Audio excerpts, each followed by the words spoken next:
इस कक्षा के माध्यम से हम लोग परमाणु जिसे प्रायः एटम कहते हैं उस पे हम लोग बातचीत करेंगे। जैसा कि सबको ज्ञात है कि परमाणु मुख्य रूप से 3 कणों से मिलकर बना है, जिनका नाम इलेक्ट्रॉन, प्रोटॉन और न्यूट्रॉन है। यानी कि परमाणु मुख्य रूप से 3 कणों से मिलकर बना है, जिनका नाम इलेक्ट्रॉन, प्रोटॉन और न्यूट्रॉन है। यानी कि एक परमाणु के नाभिक में यानी कि परमाणु है उसके नाभिक में कोई परमाणु है उसके नाभिक में प्रायः प्रोटॉन और न्यूट्रॉन रहते हैं, जबकि बाहरी जो सर्कल है उन सर्कल पे इलेक्ट्रॉन घूमते रहते हैं। प्रायः प्रोटॉन बाहरी सर्कल पे घूमते रहते हैं। प्रोटॉन प्रायः इलेक्ट्रॉन जो है बाहरी सर्कल पे घूमते रहते हैं। और यह विद्युत यानी कि जो इस पे चार्ज होता वह माइनस होता, जबकि न्यूट्रॉन और प्रोटॉन नाभिक के सेंटर जिसे कोर कहा जाता है उसमें उपस्थित रहते। प्रोटॉन पॉजिटिव चार्ज होता जबकि न्यूट्रॉन उदासीन होते हैं।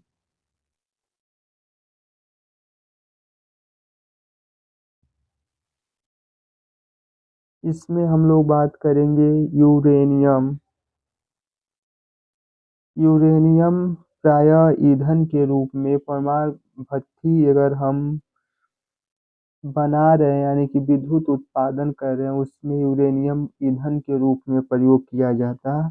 यूरेनियम का जो एटॉमिक नंबर है 92 होता, यानी कि जिसका अर्थ है कि परमाणु संरचना में 92 प्रोटॉन और 92 इलेक्ट्रॉन होते हैं। यानी कि यूरेनियम का जो भी एटॉमिक नंबर है वह 92 होता है। इसका आशय है कि जो परमाणु संरचना है उसमें 92 प्रोटॉन और 92 इलेक्ट्रॉन होते हैं। यूरेनियम के जो नाभिक है यानी कि जो भी यूरेनियम के नाभिक हैं 200 उसमें 146 न्यूट्रॉन होते हैं। यानी कि यूरेनियम के नाभिक में 146 न्यूट्रॉन होते। न्यूट्रॉनों की जो संख्या है 141 से लेके 146 तक भिन्न भिन्न हो सकती, क्योंकि यूरेनियम जैसा कि हम जानते हैं कि रेडियो एक्टिव धर्मी यानी कि रेडियो एक्टिव धर्मी पदार्थ है, वह लगातार विघटन होता है जिसके वजह से उसके जो नाभिक में न्यूट्रॉनों की संख्या है वह प्रायः कम या अधिक होती रहती है। यूरेनियम 235 के प्रत्येक परमाणु के नाभिक में 92 प्रोटॉन और 143 न्यूट्रॉन होते हैं, जबकि कुल 235 होते हैं। हमने यूरेनियम के बारे में चर्चा की। यूरेनियम जैसा कि यह एक रेडियोधर्मिक पदार्थ है और इसका जो एटॉमिक नंबर है 92 है, तो इससे आशय यह है कि अगर एटॉमिक नंबर 92 है तो प्रोटॉनों की संख्या और इलेक्ट्रॉनों की जो संख्या है वह 92 होगी। यूरेनियम 238 के नाभिक में 146 न्यूट्रॉन होते हैं। इन न्यूट्रॉनों की संख्या कभी 141 होती तो कभी 146 के बीच में होती। ऐसा इसलिए होता है क्योंकि प्रायः यूरेनियम रेडियोधर्मिक पदार्थ है और उत्सर्जन के कारण ऊर्जा बाहर निकलती, जिसके कारण उसके जो मूल्य स्वभाव है वह प्रायः बदलते रहते हैं।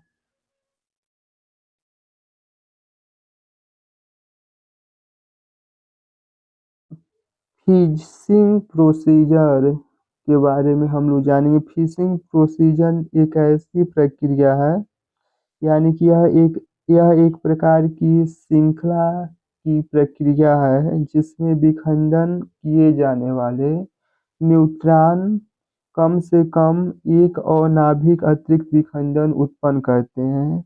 यह नाभिक में बदलने में न्यूट्रॉन उत्पन्न करते हैं। यह प्रक्रिया पुनः दोहराती पुनः आसान शब्दों में कहा जाए तो फिशिंग प्रोसीजर उसे कहते हैं कि जैसे कि कोई विखंडन हुआ हो किसी पदार्थ का, उसमें से कोई न्यूट्रॉन निकल रहा है। पुनः जब न्यूट्रॉन उस नाभिक से निकलने के बाद किसी दूसरे अन्य दो भागों में विभाजित होता है, तो पुनः उस पदार्थ या उस विखंडन में पुनः नाभिक का निर्माण करता है। इस पूरी प्रक्रिया को हम फिशिंग फिशिंग प्रोसीजर के नाम से जानते हैं। यानी कि विखंडन के बाद भी अगर दूसरा दूसरा न्यूट्रॉन कम से कम एक नाभिक और उत्पन्न करता और बदले में पुनः यह न्यूट्रॉन उत्पन्न करता है, यह प्रक्रिया बार बार दोहराई जाती है, उसे हम फिशिंग प्रोसीजर कहते हैं।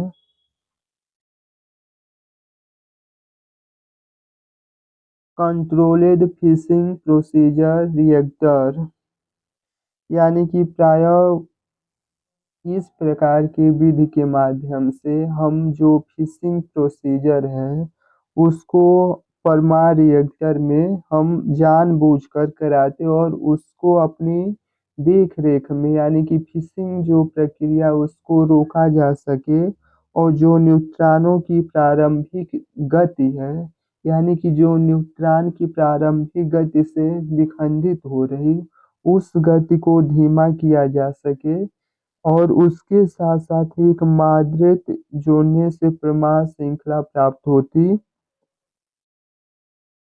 यानी कि कंट्रोल्ड फिशिंग प्रोसीजर रिएक्टर कहाँ से है कि अगर हम किसी रेडियोधर्मिक पदार्थ का विघटन करा रहे हैं तो वह विघटन प्रायः परमाणु रिएक्टरों में ऊर्जा के लिए किया जाता है और यह मनुष्य के देख रेख में होता है, क्योंकि जो भी न्यूट्रॉन का विघटन हो रहा उस पूरी प्रक्रिया को धीमा किया जाए, जिसके साथ और यह एक श्रृंखला के रूप में प्राप्त होती ऊर्जा। इसके साथ साथ अगर रिएक्टर में विखंडन की प्रक्रिया तेज हो रही तो उसको धीमा करने के लिए शीतलक के रूप में जल का प्रयोग किया जाता है। इसी पूरी प्रक्रिया को कंट्रोल फिशिंग प्रोसीजर के नाम से भी जाना जाता है। यानी कि जब कोई रासायनिक अभिक्रिया यूरेनियम या कोई रेडियोधर्मी पदार्थ है उसकी रासायनिक अभिक्रिया परमाणु रिएक्टर में कंट्रोल विधि से कराया जाए, जिससे विखंडन की प्रक्रिया की जो श्रृंखला है बार बार पुनरावृत्ति प्राप्त हो, उसे हम प्रायः कंट्रोल फिशिंग प्रोसीजर रिसर्च के नाम से भी जानते हैं।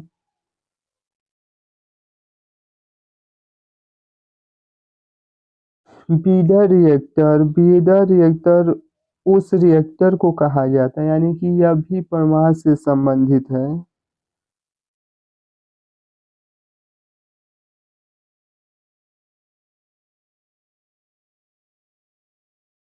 बीडर रिएक्टर उसे कहा जाता है कि जो भी हम विखंडन करा के ऊर्जा प्राप्त कर रहे थे परमाणु रिएक्टर में, उन परमाणु रिएक्टरों की जो पारंपरिक रिएक्टर यानी कि जो पुराने समय से चले आ रहे हैं रिएक्टर हैं, वो उसमें प्रायः देखा जाए तो जो यूरेनियम 235 है इस समय वह बहुत कम मात्रा में मिल रहे हैं। वह यूरेनियम 235 का उन रिएक्टरों में प्रयोग किया जाता था, जबकि ब्रीडिंग रिएक्टर के माध्यम से हम अधिक ऊर्जा एवं दक्षता प्राप्त करने के लिए उसके जो आइसोटोप, यानी कि आइसोटोप उसे कहा जाता है कि कोई अगर धातु है उस धातु से समानता रखते हुए विभिन्न प्रकार के अन्य धातु हैं उसे हम आइसोटोप के नाम से जानते हैं। यानी कि यूरेनियम 238 का ईंधन के रूप में प्रयोग किया जाता है, उसे ब्रीडिंग रिएक्टर के नाम से भी जानते हैं। पुनः देखेंगे कि ब्रीडर रिएक्टर उसे कहते हैं, यह भी प्रायः यूरेनियम का विखंडन और अधिक मात्रा में ऊर्जा एवं दक्षता प्राप्त करने के लिए यूरेनियम के जो आइसोटोप है 238 का विखंडन किया जाता है। इसे हम ब्रीदिंग रिएक्टर कहते हैं, क्योंकि जो पहले के रिएक्टर या पारंपरिक रिएक्टर थे उसमें यूरेनियम 235 का विखंडन किया जाता। वर्तमान समय में यह एक दुर्लभ धातु के रूप में हो गया है। इसको समस्या को दूर करने के लिए उसके जो आइसोटोप हैं जैसे यूरेनियम 238 का प्रयोग ब्रीदिंग रिएक्टर में किया जाता है। इससे अधिक मात्रा में ऊर्जा प्राप्त होती, इसलिए इसे हम प्रायः ब्रीदिंग रिएक्टर के नाम से भी जानते हैं।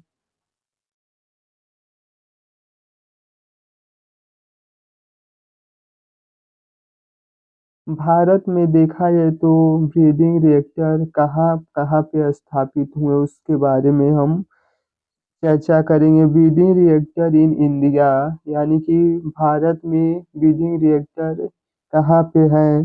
भारत में देखा जाए तो कुल 6 ब्रीदिंग रिएक्टर, यानी कि कुल 6 ब्रीदिंग रिएक्टर को स्थापित करने की योजना बनाई गई है, जिनमें से पहला जो 2 इकाई है, इनमें से पहली जो 2 इकाई है वह कलपक्कम में स्थापित की जा चुकी है, और जो यूनिट 3 और 4 जबकि 5 और 6 की पहचान की जा रही सभी इकाइयों को 2039 तक चालू करने की संभावना है। यानी कि इसमें ब्रीदिंग रिएक्टर इन भारत में ब्रीदिंग रिएक्टर कुल 6 स्थापित करने की योजना बनाई गई है। पहला और दूसरा यूनिट जो कलपत्रम है वहाँ पे स्थापित की जा चुकी है, बाकी चिन्हित की जा रही है कि कहाँ पे ब्रीदिंग रिएक्टर का निर्माण किया जाए। इसके साथ साथ इस लक्ष्य को चालू करने का उद्देश्य 2039 ईस्वी तक बनाया गया है। धन्यवाद।